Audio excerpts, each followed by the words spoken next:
Look around yourself. Can't you see this wonder spread in front of you? Assalamu alaikum wa rahmatullahi wa barakatuh. Walaikum salam wa rahmatullahi wa barakatuh. Welcome to our very first edition of IS Debate Series. Today on the show we'll be talking about a very common topic, a topic that has seemed to be the problem of our country, which gives the question, is public flogging an effective deterrent to corruption? Today with me in the studio I have Maimuna and Umlakar. I, your host, Madania. So, Maimuna, do you regularly enjoy the topic of politics and corruption? I'm an argumentative person, so yes, What about it's you? my favorite. Nice. So, what are your views on public flogging? Is it the solution, or do we have other alternatives? Totally in support. I don't even think it should be suggested in the first place. So, public flogging is one of the ways to end corruption. Both of you have sat down and thought about it and come up with factors that have made you think whether it is or is not the solution. So Maimuna, can you tell us what are the things that make you think that public flogging is the solution? Honestly, I don't think I would like to beat around the bush. I'll just go straight to the facts. Firstly, Nigeria as of now is the second most corrupt country in the West Africa, ranking second, after Guinea-Bissau ranking first. Nigeria as of now is 149th in the Global International Corruption Index, which was 146 in 2019 and just 149 in 2020. So, Umalker, I'd like to ask you this. Why do you think Nigeria is such? Because we didn't beat anyone or something?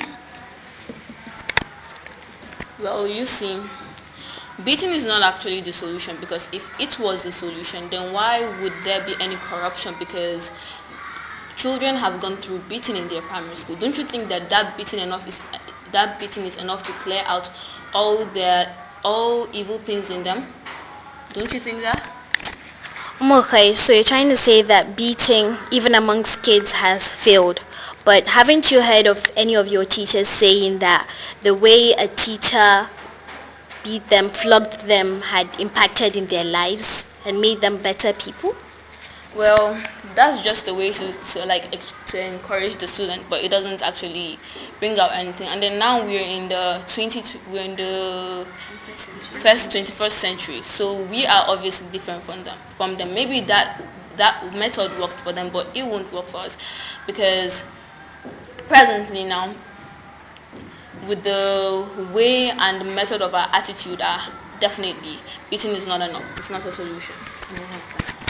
I know of a particular student that is always getting beaten in school, and then at all the person has not changed. Well, of course, as she said, beating as a deterrent to bring it down, and then with other points, with other punishments that will accompany the beating. Obviously not beating alone, maybe chopping off the hands, because I don't think anyone would like to go back to stealing after having his hands amputated and then again grow back and then again go back to stealing and then again get beaten.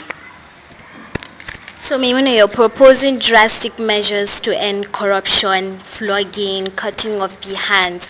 Do you think that the international community, the UN, would allow such forms of punishment, considering that they would take it as human rights violation? Well, they might not, but the country is ours. We have to decide on what we want. The people, the citizens, we want something, and then we all fight for justice. We can't just have our politicians doing something and then after all, we brought them up to come and lead our country, not to just come and sit on our money and keep on embezzling more. Nowadays, the common catchphrase, I sit on millions, I have billions, and I'll embezzle more, because they believe nothing can the government do to them. I heard someone mentioning security prison torture as an act of deterrence, and I'm definitely not in support, because suppose I was a guard in a security prison and then a politician is bringing up a good deal of telling me she'll pay me, let's say, 20 million if I allow her to just keep the money in recess. For sure, definitely not. As a Nigerian that I am, I'm not going to punish her anymore. I'm going to let her go. Umaka, would you do? And that's what I'm talking about. Temptation. That's what brings up the whole topic: corruption, temptation. We get tempted over small little things, and then we we get into the activity corruption. And then you talk about cutting off hands. You're actually going out of the topic. Your own point was to say that beating would would reduce corruption, and you're talking about cutting off hands. Cutting off hands is not part of beating. So Umulkay here is trying to tell us enhancing our already existing systems is better than beating people in public. What do you think the essence of public flogging? Why not private? What would the public presence add to the effectiveness of the punishment? Well, if I'm allowed to use Nigerian terms, if a politician is going to be flogged in private, he'll just chest it and then he won't do anything about it. But if it's in public, it's going to serve as a scar to his life, and then he will never ever think of going back to corruption again. If anyone is beaten in public, I don't think, if you're punished in public, I don't think you would like to go back to that same thing. As I mentioned earlier, our 7 years jail imprisonment is not yet serving as a deterrent. Otherwise, why is Nigeria still ranking second in the West African country? I'm sorry to interrupt, but do you think that they actually spend the 7 years in prison? That's what I'm talking about. They don't spend the 7 years in prison. If they do, then this wouldn't be happening. And you're also talking about flogging in public, but do you know that flogging in public does not only affect them, it affects the family members. And when this affects the family members, then who would want to go into politics, democracy itself? And then I'm going to direct us to the meaning of democracy. They said it was defined by Abraham Lincoln that democracy is the government of the people, by the people, and for the people. And then when there are no people in politics, then where is democracy? I'm sorry to say, but then democracy without people is nothing. It's not democracy itself. Well, I'm very sorry to burst your little bubble, but okay, suppose they don't spend the 7 years in prison, as we said. Why do you think that is happening? Because of the corruption, most definitely. They must have bribed their way out of the jail, out of the security jail or the security prison, by bribing the wardens, by bribing the security personnel that are standing there to make sure that they undergo every act of punishment. Do you have any other counters? Yes. So Maimuna is giving us very good facts and points to give why public flogging is the solution. So you've been countering her points, telling us why it's not. Do you think that we need an alternative solution to corruption, or we need to stick to our form of punishment? We don't need any alternative. We need to stick with the basics one we have. We need to enforce more of it. We need to bring in consistency into the government. We need to have constant change in the government. If you understand what I mean, is that when someone becomes too familiar with something, when I become too familiar with some things with you, I'm definitely going to overlook some of the mistakes you make, because I'm going to feel like, okay, I am going to betray our friendship. And when there's constant change in a particular seat or in an arm of government, definitely there would be reduction to that, and then the matter of bribery would be eliminated. Anyone thinking from a positively good opinion will know that protecting evil is also evil, which the Prophet has already said in a hadith. So those are some interesting facts from both of you. I'm actually very much more informed about the topic of corruption.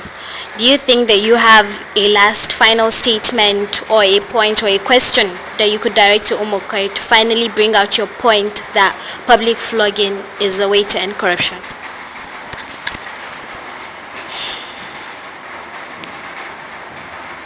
Umulkari said public beating, is not an alternative, is not a deterrent to stop corruption in Nigeria. Moreover, we'll still be repeating the same thing over and over again. Nigerians, have you been to a prison before? You haven't? You can imagine. She's just talking. A lot of prisons in Nigeria are very, very badly maintained, and you have to see them. Their habitations are very bad.